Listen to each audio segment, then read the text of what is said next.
pasti kalau kita sedikit tidak benar, istilahnya sedikit bohong, pasti ketahuan itu. Kita sendiri yang tahu dan Allah. Nah, ini bohong saya tadi, bohongnya sedikit misalnya. Apalagi kalau bohongnya banyak. Kalau sering-sering seperti itu, maka cahaya yang masuk itu adalah cahaya yang berubah menjadi kalor.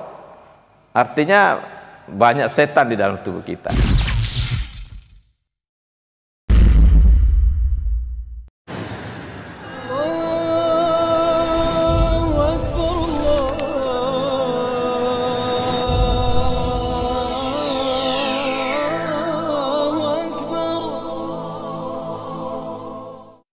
Assalamualaikum warahmatullahi wabarakatuh.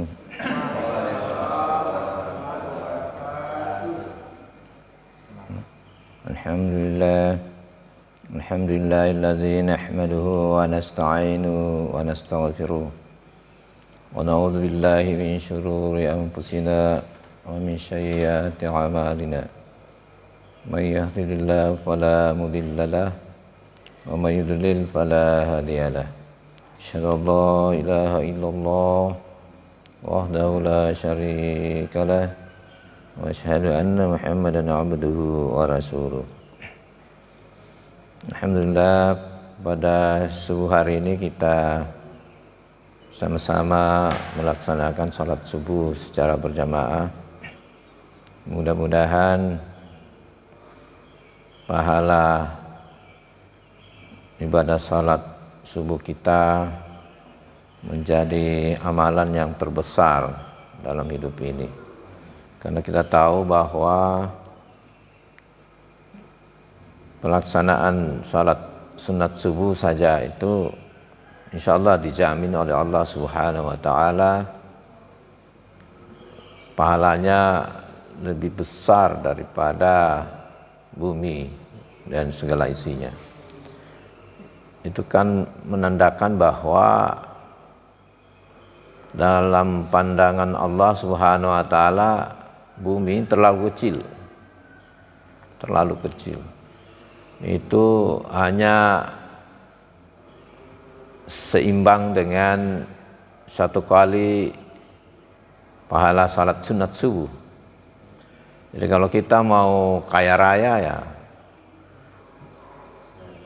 salat sunat subuh aja terus menerus, dan apalagi pahala daripada salat fardunya ya. Jadi itu tidak perlu dibahasakan oleh Allah Subhanahu wa Ta'ala, karena itu memang kewajiban umat Islam.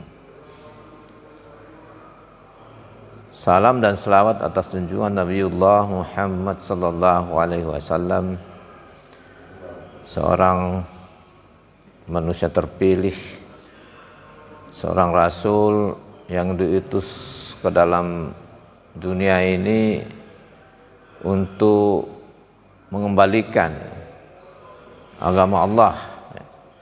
Karena dalam setiap periode masa sebelum Nabiullah Muhammad sallallahu alaihi wasallam diutus ke bumi ini, setiap keadaan manusia yang melanggar syariat Allah Subhanahu wa Ta'ala dalam sekian ratus tahun misalnya, maka diutus lagi nabi-nabi untuk mengembalikan al-Islam itu. Jadi pandangan kita umat Islam, agama itu hanya satu sebenarnya, yaitu mengembalikan akhlak manusia itu, mengembalikan dinul manusia itu menjadi agama yang menyembah kepada satu-satunya Allah Subhanahu wa Ta'ala. Kenapa Rasulullah diutus? Karena umat-umat sebelumnya itu ya, nabi sebelumnya itu umatnya menyelewengkan penyembahannya, menganggap bahwa Tuhan itu beranak, ya, ada bapa, Sehingga itulah sebabnya Rasulullah diutus. Dan setelah Rasulullah Muhammad SAW diutus ke dalam dunia ini, menyempurnakan seluruh akidah-akidah yang menyeleweng tadi, mengembalikan kepada dinul Islam. Jadi pandangan Islam itu, agama itu hanya satu, dari Nabi Adam sampai Rasulullah. Begitu sempurnanya dinul Islam yang dibawa oleh Nabi Muhammad SAW, sehingga dinobatkan oleh Allah SWT bahwa Nabi Muhammad SAW itu adalah Nabi pembawa risalah yang terakhir, karena sudah sangat lengkap. Nah, itulah Al-Quran yang diturunkan, yang bagi kita umat Islam menjadi pedoman hidup kita. Bapak sidang jamaah subuh yang kami hormati, pada subuh hari ini saya tertarik membahas tentang masalah cahaya ya, sebagai sumber kehidupan. Jadi bukan cuma kehidupan manusia, tapi alam semesta ini. Kalau tidak ada cahaya, tidak ada matahari sebagai bintang sejati yang diciptakan oleh Allah Subhanahu wa taala, maka sangat sulit bagi makhluk hidup itu untuk bisa bertahan lama, untuk bisa bertahan hidup. Itulah sebabnya supaya alam semesta ini mengalami kesetimbangan, maka Allah menciptakan matahari sebagai bintang sejati. Sebenarnya banyak matahari yang lain, banyak ya. Ya. Cuma yang bisa ditangkap, dilihat oleh umat manusia di bumi hanya satu matahari yang kita kenal saat ini. Nah, inilah yang memancarkan cahaya, dan seputarannya itu ada orbit-orbit ya. Ada bumi yang dikenal sebagai planet ya, bumi, Mars dan sebagainya. Nah, itulah bumi inilah yang ditinggali oleh umat manusia ya, yang kita bisa hidup. Nah, cahaya itu menjalar ya, jalarkan sinarnya ke seluruh alam ini, sehingga kita berada di bumi itu yang mengitari matahari itu bisa merasakan kehidupan itu, panas, dingin. Nah, sekarang ini kita sholat subuhnya itu agak cepat ya, 4:24 ya. Ya, kadang juga jam 5 tepat baru. Karena itu peredarannya itu tidak melingkar benar-benar, tetapi peredaran lintasan matahari itu dia elips. Jadi kadang pada posisi terjauh, kadang posisi terdekat. Ya, kalau sekarang ini posisi terjauh, ya makanya ya terjauh, sehingga agak dingin ya. Di daerah-daerah seperti Australia itu sekarang mulai merasakan utara ya, merasakan dingin, dan daerah-daerah selatan sekarang mulai merasakan panas ya. Ya, nanti puncaknya di Desember. Ya, itu sebabnya secara iklim menurut saya, dalam sejarahnya misalnya seperti Nabi Isa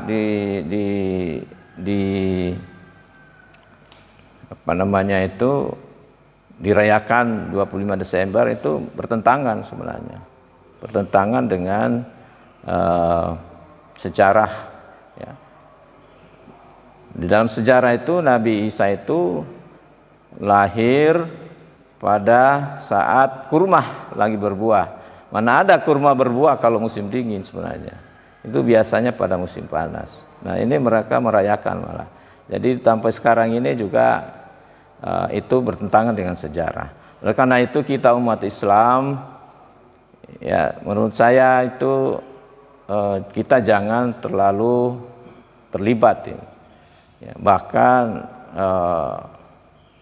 kita menjadi bagian daripada orang-orang munafik kalau kita mau terlibat dalam merayakan itu. Ya, dia merayakan tahun baru dan sebagainya, merayakan apalagi mengikuti misalnya Selamat Natalan dan sebagainya. Nah, Bapak-bapak sekalian, kalau kita bicara cahaya sebagai sumber yang menerangi seluruh alam semesta ini, saya sudah sampaikan tadi ada siang, ada malam dan sebagainya. Itu sesuai di dalam Al-Quran di surah Yunus ya, ayat 5. Huwallazi ja'ala syamsa diya'an wal qamara nuran wa qaddarahu manazila lita'lamuna 'adadas sinina wal hisab ma khalaqallahu zalika illa bil haqqi yufassilul ayati liqaumin ya'lamun. Ya, dialah yang menjadikan matahari bersinar dan bulan bercahaya, dan dialah yang menerapkan tempat-tempat orbitnya agar kamu mengetahui bilangan tahun dan perhitungan waktu. Allah tidak menciptakan yang demikian itu melainkan dengan benar. Dia menjelaskan tanda-tanda kebesarannya kepada orang-orang yang mengetahui. Nah, itu sudah jelas sekali. Agama-agama sebelumnya itu pernah salah tafsir ya, salah pengertian, salah pendapat. Dia mengatakan bahwa bumi ini sebagai sumber, ya, sebagai pusatnya alam semesta ini. Kenapa? Karena bumi lahir seorang Tuhan itu, yang dipertuhankan. Itu dibantah oleh Quran ini sebenarnya. Dibantah sehingga muncul ayat seperti ini ya. Jadi matahari itu menjadi sumber dan bumi menerima cahaya dari matahari ya, sehingga ada bulan ya, bulan memantulkan cahaya dari matahari sehingga kita melihatnya bersinar. Nah, ini menunjukkan bahwa Al-Quran itu sangat benar ya, sesuai dengan sains ya, sesuai dengan pengetahuan. Jadi mestinya kita mengkaji Al-Quran itu baru kita pelajari, jangan sebaliknya. Belajar dulu baru menengok ke Quran. Kita harus melihat dulu isi Quran itu baru kita pelajari dan bisa membedakan ilmu-ilmu itu dari isi Al-Quran. Jadi kita tidak boleh membaliknya sebenarnya. Karena Al-Quran itu menjadi pandangan, cara pandang, cara hidup kita, pedoman hidup umat Islam. Bahwa sekalian, kalau bicara tentang cahaya, ya, kita juga melihat ini ada lampu dan sebagainya. Kalau matahari itu merupakan bintang sejati, dia bisa terbentuk seperti itu karena adanya reaksi nuklir. Reaksi nuklirnya dia beda dengan yang dibikin oleh manusia ya. Dia itu sistemnya reaksi nuklir yang menggabung ya, namanya reaksi fusi. Kalau nuklir yang dibikin oleh manusia itu kebanyakan reaksi fisi ya, memecah inti atom sehingga menghasilkan energi yang dahsyat. Nah, itu di dalam intinya, inti atomnya. Sebenarnya pancaran cahaya itu ada yang tadi terbelah dari inti atom, ada yang tawaf. Ya. Jadi cahaya itu berpancar itu tawaf. Jadi seperti bumi, matahari, bumi dan planet-planet lainnya itu. Tawaf itu sebenarnya. Nah, itulah sebabnya kita disuruh naik haji, menjalankan ibadah haji dan umrah. Karena menandakan bahwa agama Islam memang mengikuti sunatullah, seperti layaknya matahari, ada planet-planet yang mengitari itu sampai ke dalam tubuh kita. Tubuh kita ini seperti itu. Ada atom, kemudian ada inti, ada elektron berputar. Jadi tawaf juga semuanya di dalam tubuh kita ini, dengan benda-benda lain semua seperti itu. Nah, kalau kita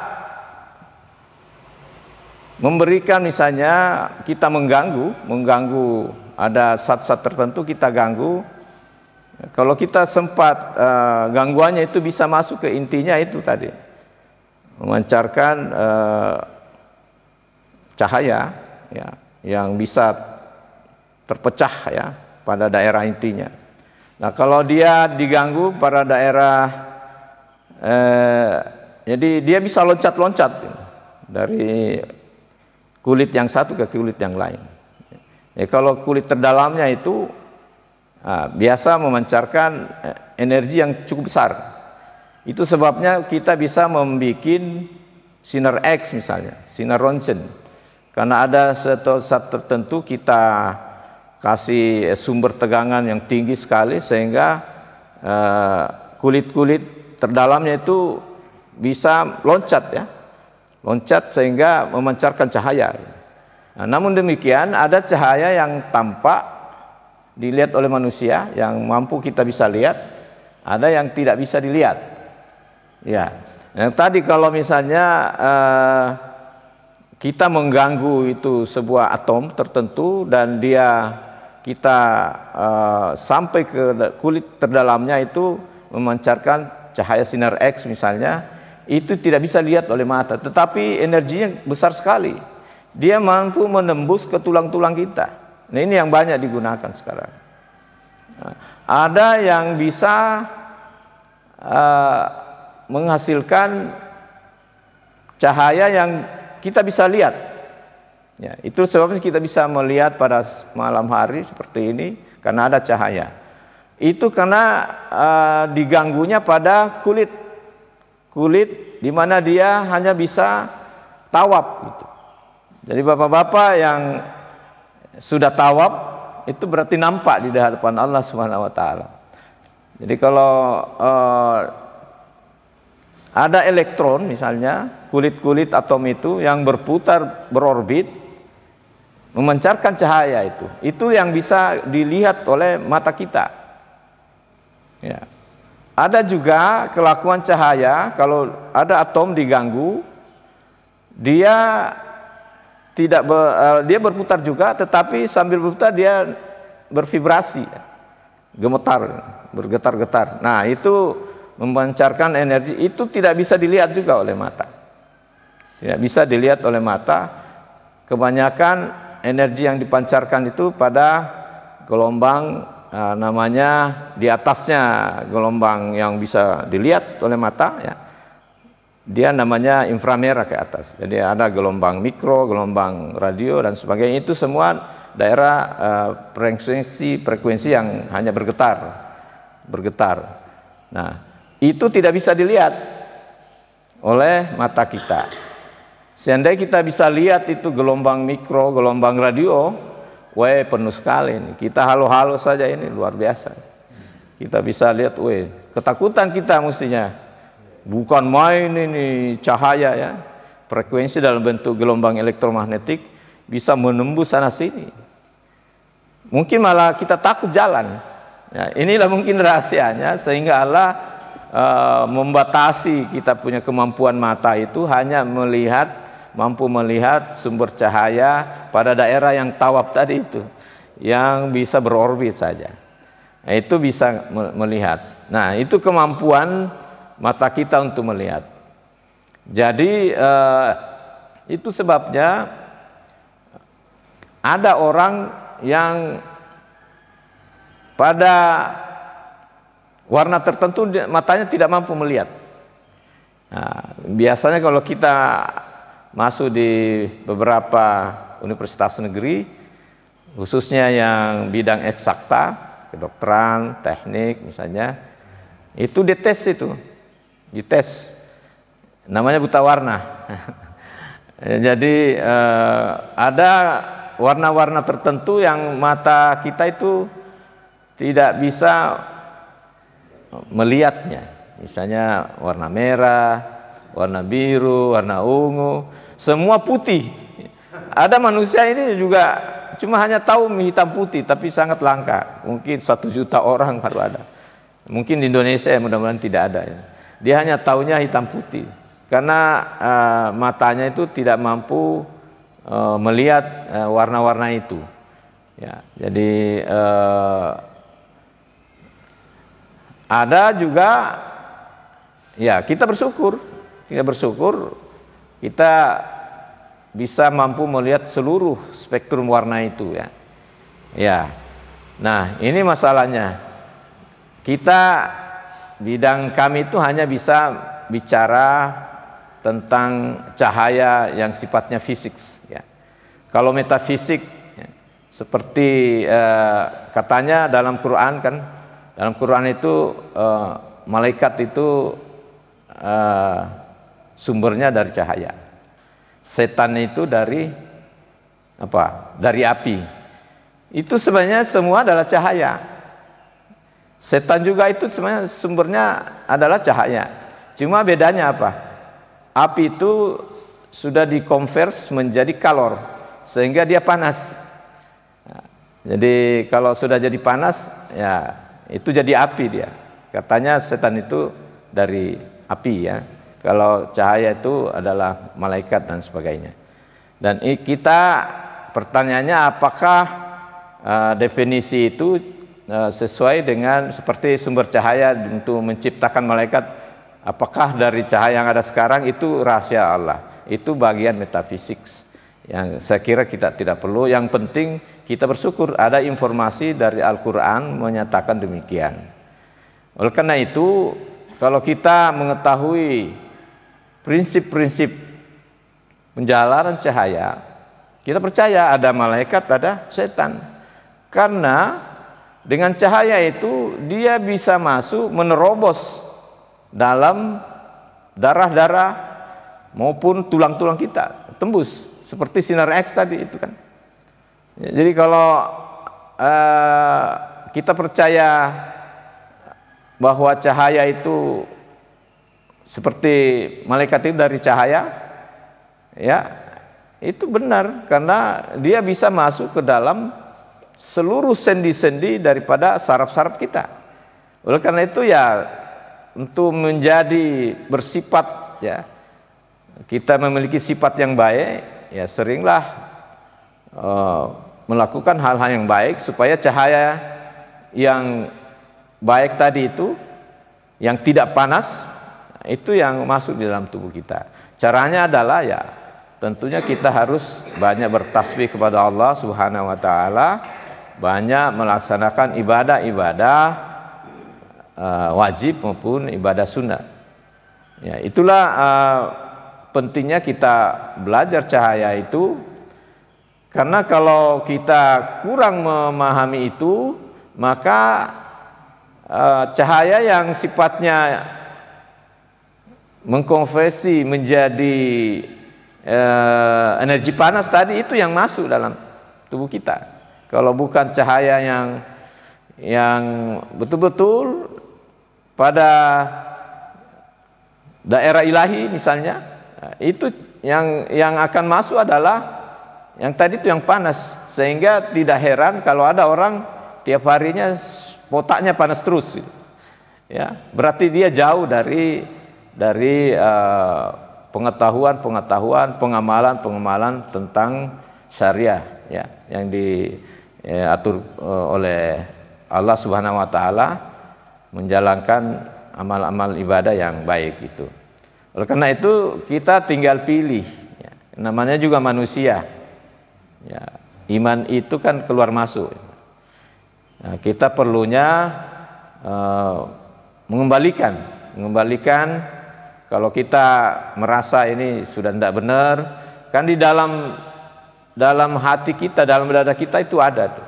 Pasti kalau kita sedikit tidak benar, istilahnya sedikit bohong, pasti ketahuan itu. Kita sendiri yang tahu dan Allah. Nah, ini bohong saya tadi, bohongnya sedikit misalnya. Apalagi kalau bohongnya banyak. Kalau sering-sering seperti itu, maka cahaya yang masuk itu adalah cahaya yang berubah menjadi kalor. Artinya banyak setan di dalam tubuh kita. Itulah sebabnya ya banyak orang berbuat maksiat apa itu karena tidak bisa mengontrol. Tidak bisa mengontrol cahaya tadi itu ya. Ya kalau yang baik-baik ya dia bisa kita bisa mengembalikan, kita bisa melakukan kegiatan yang sifatnya baik-baik semua. Saya kira ini yang perlu kita jaga dalam kehidupan ini, mengontrol mulut kita, mengontrol tingkah laku kita, mengontrol keadaan ibadah kita, karena pada dasarnya manusia, umat Islam pada dasarnya secara keseluruhan diutus ke dunia ini ya, hanya untuk menyembah kepada Allah Subhanahu wa taala. Oleh karena itu dari dua sumber cahaya tadi itu ya, tergantung kita mau yang cahaya malaikat atau mau yang panas dari setan gitu ya. Jadi itulah makna cahaya sebenarnya dalam hidup kita, tinggal kita mengamalkan. Saya kira cukup penyampaian sebuah hari ini. Billahi fi sabilil haq wastabiqul khairat. Wassalamualaikum warahmatullahi wabarakatuh.